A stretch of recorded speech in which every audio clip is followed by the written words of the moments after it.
5 years ఈరోజు మనం DSC school assistant గణిత శాస్త్రము తెలుగు మరియు సంస్కృత అకాడమీ ఆంధ్రప్రదేశ్ వారి బుక్ అండి. ఇందులో మనము కంటెంట్ చెప్పుకుంటున్నాము. సంఖ్యా వ్యవస్థ, అంకగణితము, బీజగణితము, క్షేత్రగణితము అయిపోయినాయండి.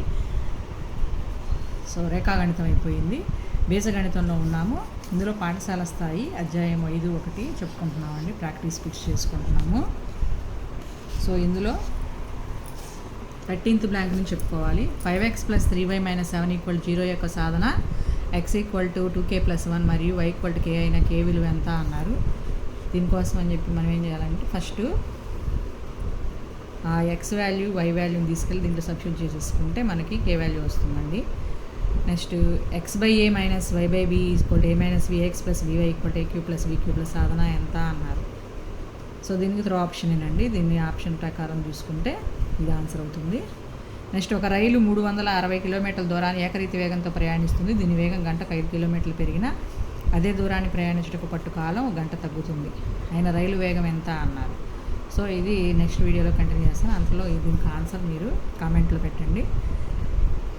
√2x² + 7x + 5√2 = 0 అయిన మూలాలు ఏమవుతాయండి. -b ± √b² - 4ac ఫార్ములా ప్రకారం చేస్తే ఇక్కడ a అంటే √2, b అంటే 7, c అంటే 5√2 చేస్తే మనకి ఈ విధంగా రూట్స్ వస్తాయి.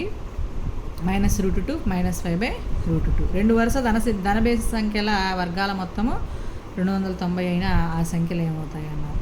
సో 121 + 169 అండి. సో ఈ విధంగా మనం చూసుకుంటే 11, 13 అవుతాయి. నెక్స్ట్ రెండు సంఖ్యల మొత్తం 27, లబ్ధం 182 అయ్యే విధంగా సంఖ్యలు ఏమవుతాయండి. దీన్ని కూడా త్రో ఆప్షన్ అండి. 13, 14. తర్వాత విచక్షణి అంటే b² - 4ac అండి. సో చేస్తే 0 వస్తుంది. నెక్స్ట్ రెండు వాస్తవ మూలాలు ఉంటే ఇచ్చిన సమీకరణానికి k విలువ ఎంత అన్నారు. సమాన వాస్తవ మూలాలు ఉంటే b² - 4ac = 0కి ఈక్వల్ చేసేసి చేస్తే మనకి k విలువ 6 వస్తుందండి.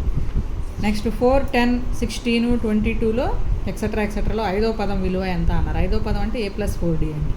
సో a అంటే 4 + 4 × d అంటే 6 చేస్తే మనకి 28 వస్తుందండి.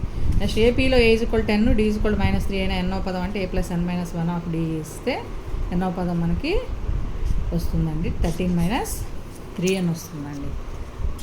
సో నెక్స్ట్ సమ్ వచ్చి క్రింది వారిలో అంక శ్రేణి ఏపీ కానిది ఏది అన్నారు. ఇవన్నీ అంక శ్రేణులు అవుతాయండి. బై మిస్టేక్ ఆన్సరు లేనిది ఇవ్వలేదు. చూడండి ఒకసారి. అన్నిటికీ కామన్ డిఫరెన్స్ ఈక్వల్గా ఉంటుంది. సో నెక్స్ట్ 5, 1, -3, -7 ఎక్సెట్రాలో 10వ పదం అన్నారు. ఇది ఏ శ్రేణిలో ఉంది. 1 కామన్ డిఫరెన్స్ ఈక్వల్గా ఉంది కాబట్టి అంక శ్రేణిలో ఉంది. అంక శ్రేణిలో రెండవ పదం మైనస్ మొదటి పదం కామన్ డిఫరెన్స్ అంటే పదాంతరం అనమాట.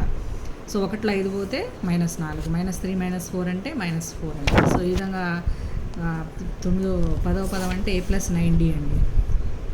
చేస్తే -31 వస్తుంది.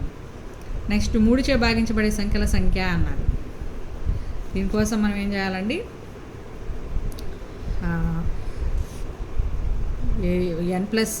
nవ పదము = 90. 3చే భాగించబడే సంఖ్యలు ఏమి ఉంటాయి లాస్ట్ది అని 4 + n - 1 = 33కి ఈక్వల్ చేస్తే వచ్చేసి 30 అవుతుందండి. నెక్స్ట్ ఏపీలో 18, 15, 13, -47 మధ్య ఎన్ని సంఖ్యలు ఉంటాయి అన్నప్పుడు దీనికి కూడా ఎన్నో పదాన్ని -47కి ఈక్వల్ చేసేస్తే మనకి n వాల్యూ 27 వస్తుందండి. నెక్స్ట్ ఏపీలో 3వ, 9వ పదాలు ఇచ్చారు. ఎన్నో పదం 0 అవుతుంది. 5వ పదం 0 అవుతుందండి. ఎందుకంటే దాని రెండు ఈక్వేషన్స్ మనం సాల్వ్ చేస్తే మనకి 5వ పదం 0 వస్తుందండి. ఏపీలో n పదాల మొత్తం 2n² + 5n అయినా 4వ పదం ఏమవుతుంది అన్నారు. దీనికోసం మనం SN = 2n² + 5n, S1 = 7, S2 = 18, S3 = 33 తీసుకుంటే అప్పుడు ఆ శ్రేణి 7, 11, 15, 19 అప్పుడు 4వ పదం 19 అవుతుందండి. 100, 1000ల మధ్య 7చే భాగించబడే సంఖ్యల సంఖ్య ఎంత అండి. దీనికి ఒక శ్రేణి ఏర్పాటు చేసుకోవాలి. 105 అవుతుంది 7చే భాగించబడే సంఖ్య 100 తర్వాత. అలాగే లాస్ట్ నెంబర్ వచ్చేసి 994 అండి.